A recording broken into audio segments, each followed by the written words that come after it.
Students, once again I am here for you with the chapter number 7, that is congruence of triangle. Today I am going to give you an introduction part of congruence of triangle, in which we will start doing about some criteria for a triangle. So let's begin with an exercise 7.1 and the introduction part of congruence of triangle. Here the chapter number 7, congruence of triangle. The word congruence, it means if two figures have exactly the same shape and a size, then we can say that these two figures are congruent. Like I am taking an example that I am having a ticket figure here, in which if this figure equals to this figure, means its shape, its color, its size is superposed on one figure to the another one, and they fit into each other exactly, then they must be a congruent shapes. जैसे हमें दिख रहा है कि हमारे पास दो figures हैं, अगर एक फिगर दूसरे फिगर से सेम शेप में है, साइज भी सेम है, और अगर मैं एक फिगर को दूसरी फिगर के ऊपर रखती हूँ और रखने के बाद अगर वो एग्जैक्टली सेम शेप में नज़र आ रहा है और सेम फिगर है और कहीं से भी वो बिल्कुल भी बड़ा या छोटा साइज का नहीं है, सेम साइज का है, so then that can be said as congruent, because वो दोनों सेम साइज के हैं और दोनों सेम शेप के हैं, तो that is called congruent. Okay, so we can say congruent is when one figure exactly same shape and of same size, then that figures can be said to be as congruent. Okay, so its symbol is, this is a symbol for congruent and this is for symbol for similar. So this is called congruence. Okay, now we are having next one is congruence of two-dimensional shape. D means what here? D means dimensional shape. So we can say two shapes will be congruent if they have the same shape and a size. Like I am having an example again. I am having first triangle here. This is first triangle. Okay. And same of the second triangle I am having. Now, in these both the triangles, their shapes are same, their colors are same, their size is same, and what we can say, both are the triangles. So hence this triangle is of two-dimensional shape. So we can say that if their size and shape are same, then that shapes are said to be the congruence of two-dimensional shape. So we cannot extend it, we cannot bend it, we cannot stretch it, or we cannot twist the image. So that images or that figures are said to be as congruence of two-dimensional shape. Now next one is congruence of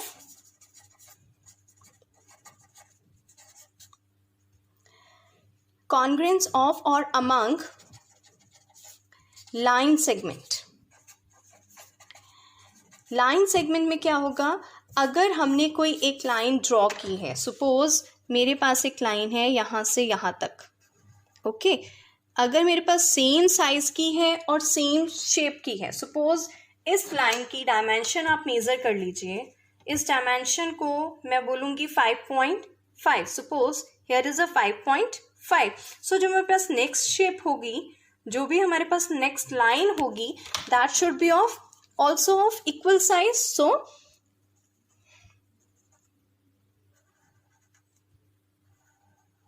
that should be also 5.5. okay, so then these two, both the lines are said to be the congruent because of equal length. Because of equal length, these both the line segments are equal and congruent. Okay, now come to next topic, that is congruence of angles. Now in congruence of angles, what do you mean by congruence of angles? मतलब अभी हमें ये checkout करना है. congruence का मतलब exactly the same shape और same size होता है.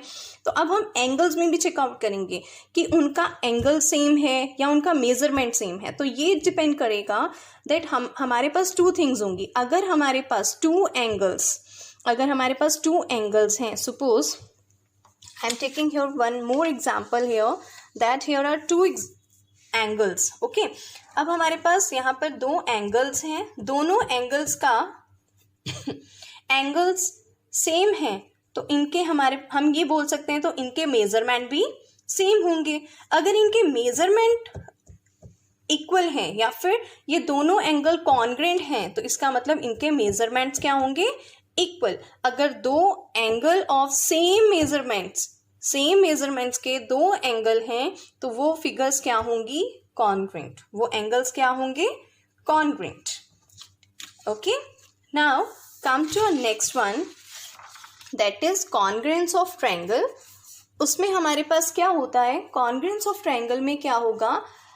If we superimpose one triangle to another one. Now congruence of triangle में हम आपको बताते हैं उसके कितनी क्राइटेरिया हैं और हम कैसे उनको सॉल्व आउट कर सकते हैं. लाइक कॉन्ग्रेंस ऑफ ट्रायंगल, अब हमारे पास दो फिगर्स हैं. सपोज मेरे पास ये दो ट्रायंगल्स हैं. ओके, मैंने अभी ये भी एक्सप्लेन किया आपको, ये भी हमारे पास दो ट्रायंगल्स हैं. अब इन ट्रायंगल्स में क्या होगा? अगर एक ट्रायंगल दूसरी ट्रायंगल के ऊपर सुपरपोज हो जाती है, like one triangle superpose to the another one, मतलब उसके ऊपर अगर हम रखते हैं और जैसे ही वो रखने के बाद वो एक फिगर एग्जैक्टली सेम शेप में आ जाए, तो उसे हम क्या बोलेंगे? That triangles are congruent. It means यहाँ पर कुछ केसेस हो सकते हैं, या फिर ऐसा हो सकता है उसकी सारी साइड्स इक्वल हो इस ट्रायंगल की. This is our first triangle, this is our second triangle. Okay, like उसकी ये वाली साइड इसके इक्वल हो, ये साइड इसके इक्वल है और ये साइड इसके इक्वल है. So we can say that these two triangles are congruent.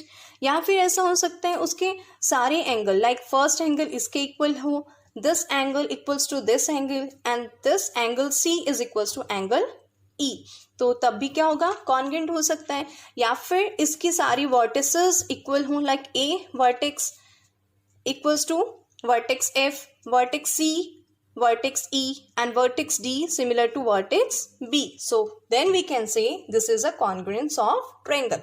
So we have a many cases. So हम उस cases में बोल सकते हैं ये दोनों triangles क्या हैं?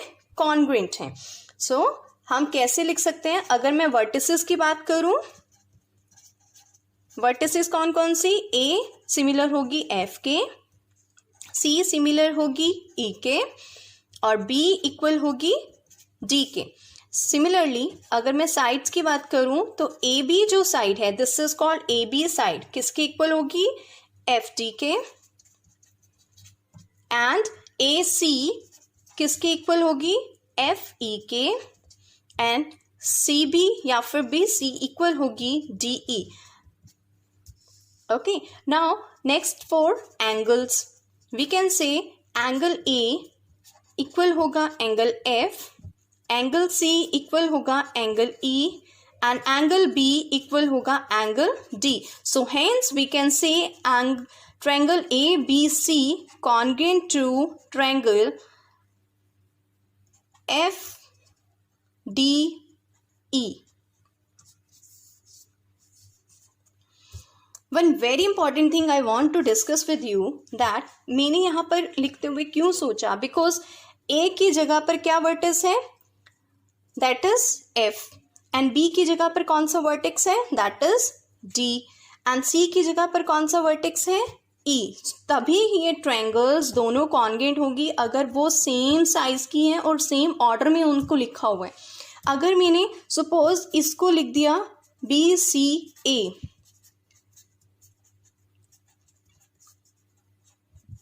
सो मे नॉट बी, ये कहना मतलब सही नहीं होगा कि ये कॉन्ग्रेंट है, बिकॉज हो सकता है कि किसी केस में वो कॉन्ग्रेंट ना भी हो. So all time we have to check the order. जिस ऑर्डर में हमने फर्स्ट ट्रायंगल को लिखा है उसी ऑर्डर में हमें सेकेंड ऑर्डर को भी लिखना है या सेकेंड ट्रायंगल को भी लिखना है. Then only that both the triangles are congruent. Now come to our next topic, that now criteria for congruence of triangle.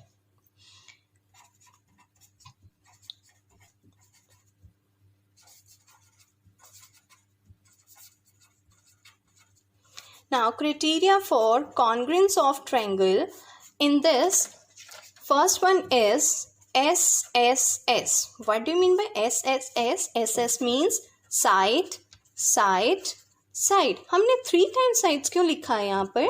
Because we are talking about triangle and triangle having a 3 sides. So we are talking about 3 sides की बात कर रहे हैं. That's why side 1, side 2 and side 3. तो first criteria हम ले सकते हैं side, side, side का. So इसका ये मतलब है कि congruence, like इसी वाले में जाते हैं और इसी triangle की बात करते हैं. That sides हमारी क्या होनी चाहिए? इक्वल होनी चाहिए. लाइक ए बी किसके इक्वल होगा? एफ डी के. एंड ए सी किसके इक्वल होगा? एफ ई के. एंड बी सी इक्वल होगा डी ई के. तो तब क्या हो जाएगा? ये दोनों ट्रायंगल क्या हो जाएंगी? कॉन्ग्रुएंट. ओके, सो बस आपको ऑर्डर में लिखना है that A B equals to F D and A C equals to FE and BC equals to DE. So hence our triangles are congruent और congruent के लिए हम symbol use करते हैं this one. So hence by SSS criteria we can say both the triangles are congruent. Now second one is SAS. Suppose I am now taking an example for SAS in which S means side, A means angle, and again S means side. Now side, angle, side. Now side, angle, side, in which now same example I am taking again, or I will take another one now. Suppose I am having again these 2 triangles. Okay, now name it now A, B, C and D, E, F. Now here AB equals to DE. Suppose here is one angle here. Okay, angle है यहाँ पर कोई, and then this angle is equals to angle E, and then BC equals to EF. So hence then we can say that these triangles are SAS. Through this triangles are congruent. कैसे हुई congruent ये?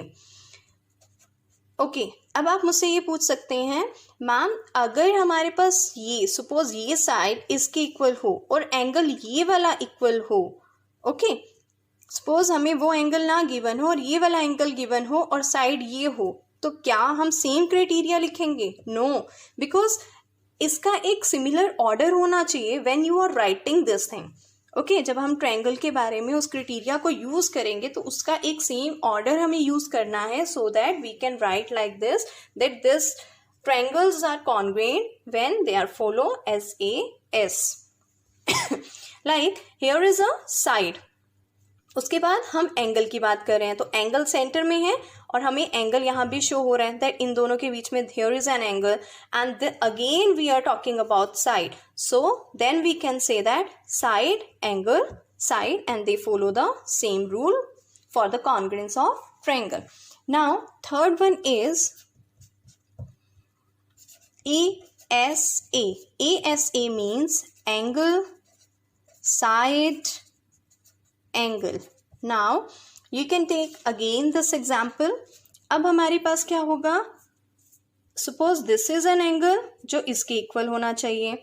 Next ये side इसके equal होनी चाहिए या फिर ये एंगल इसके इक्वल होना चाहिए. मतलब तब ये फॉलो होगा because angle here side and here is will be angle. Then only this follow the angle, side, angle means two adjacent angle जो उसके दो adjacent angles हैं और one included side of a one triangle is equals to the another triangle. Then this triangles are congruent through a angle side angle. Okay, now come to next last one, that is RHS. Here fourth one is RHS. R means right angle, H means hypotenuse, S means side. So right angle hypotenuse side. अब क्या हो रहा है, हमारे पास सबसे पहले उन्होंने बोला दो ट्रायंगल्स हैं जो राइट एंगल पर होनी चाहिए, this and this. Suppose A, B, C, D, E, F. One angle must be of 90 degree because this is a right angle triangle, and this side जो longest side होती है that is said to be as a hypotenuse. So ये hypotenuse side equal होनी चाहिए और एक angle होना चाहिए. One side of a triangle should be equals to the another side of a triangle. So hypotenuse एक साइड की मतलब एक ट्रायंगल की हाइपोटेन्यूज दूसरे साइड के ट्रायंगल की जो हमारे पास हाइपोटेन्यूज है वो दोनों क्या होनी चाहिए, इक्वल, और वन राइट एंगल होना चाहिए. So then we can say that this is a RHS. Okay, one hypotenuse 90 degree and one side also. Okay, so then you can say that these triangles are said to be as a congruent of triangle. So hope this is clear to you. Hope you all are clear with this tutorial. So next time we will begin with an exercise 7.2. Till then, take care and take care of your family. Bye bye.